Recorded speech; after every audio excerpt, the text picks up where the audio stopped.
Hey, what I wanted to talk about this morning, it's pretty early, so good morning, my construction entrepreneurs. I'm still a little bit tired, even though I got a lot of things I need to do today. What I want to talk about is not getting paid. How do I get paid as a contractor? Or let's say if let's say a contractor didn't pay you as a laborer, right? I had a gentleman call me last week. He's a painter, and he was working for a general contractor that was doing some house flipping for a investor, right? And he's been working on this project for a week already, and he's about 3 days in the hole for the following week, and he hasn't received payment at all. So I think the guy owes him a little over $1,000, right? And I believe he paid for some material on that job too. And he calls me and says, hey, so he doesn't have his contractor's license. He did tell me that he's working for the contractor as a labor, as an hourly rate, as a labor, but he didn't do an employment application. So it's already kind of funky there, but let's ignore that. So he established an hourly rate for him, and the guy hasn't paid him. He's like, man, what do I do? So let me give you some tips. Whether you're a contractor that hasn't been paid, whether you're a laborer and you haven't been paid. First thing you want to do, if you're a contractor, make sure that you always do an agreement, okay?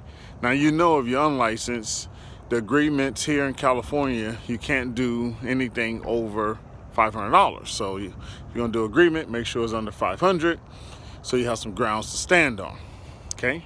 So if you do it over $500 and you do agreement, you have no grounds to stand on because it's illegal, all right? So what do I do? How do I get paid? How do I force the contractor to pay me, right? As a laborer and as a unlicensed contractor.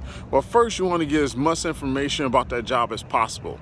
If there's an investor on it, you want to make sure you get that investor information somehow during some point in that in the time you're working there. Whether if you meet the investor and figure out a way to get his number, his name, what company he's operating under. And then you want to do the same thing for the contractor. You want to know what license is he operating under. Is it his license?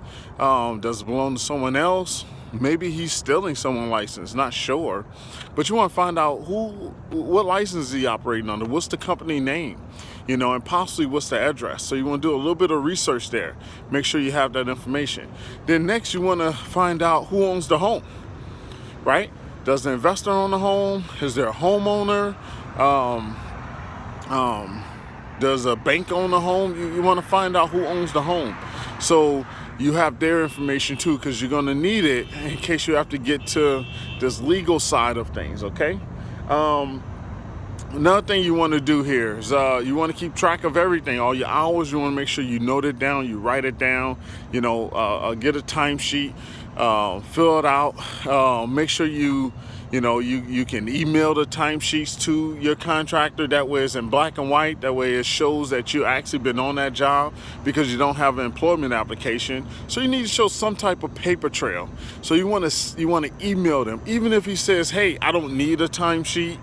I'm going to see you every week. Email it to him anyway. Send him a picture of it. Text it to him. I don't care.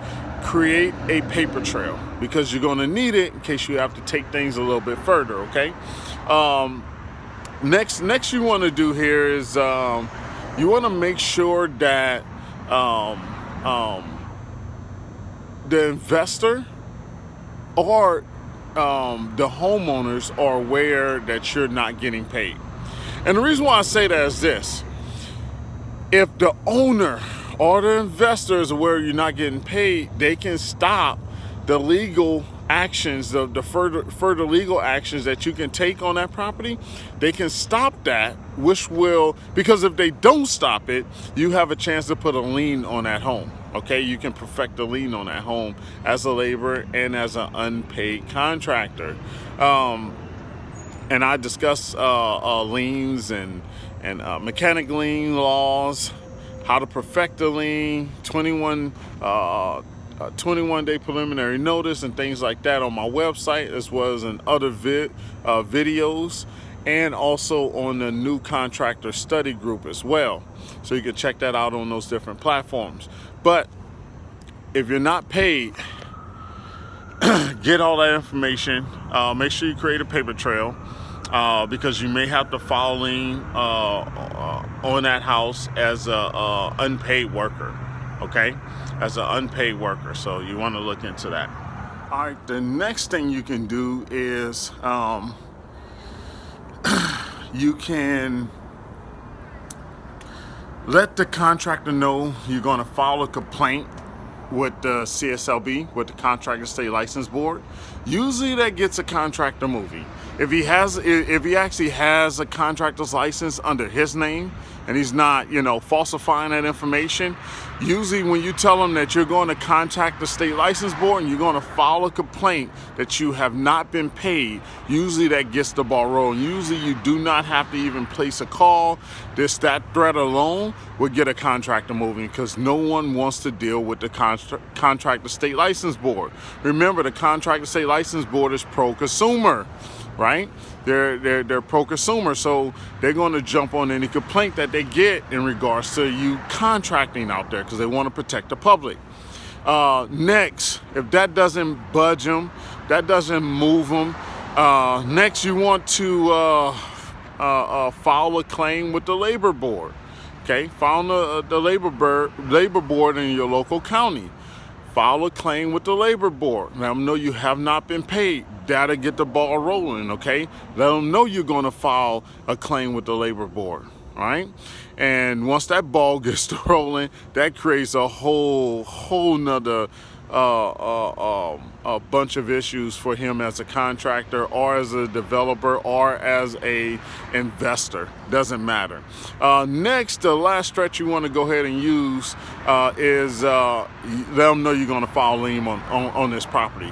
That once you file that lien, that process gets started, and they will not be able to sell a home once that lien is perfected on that property. So once you tell them that, the developer or the investor will know that, hey, we better get this guy paid, because we will not be able to sell this home. I cannot, flip my money as quick. And if he has someone to answer to, a bank or another type investor to answer to, then he's definitely going to get the moving on that. Okay, so that's your tips there on how to get paid as a unlicensed contractor, as a worker. Now, there's so many variables involved in that. That situation or those layouts may not work for everyone, but there are tips that you can try to use, okay? If you have any trouble, you run into issues, make sure you give us a call. Make sure you give us a call. You can reach us at 1-844-917-8223. The Construction.Entrepreneurs School and Services is here at your services. Thank you. See you on the next one. And always remember to hustle hard and then hustle harder. See you on the next one. Thanks.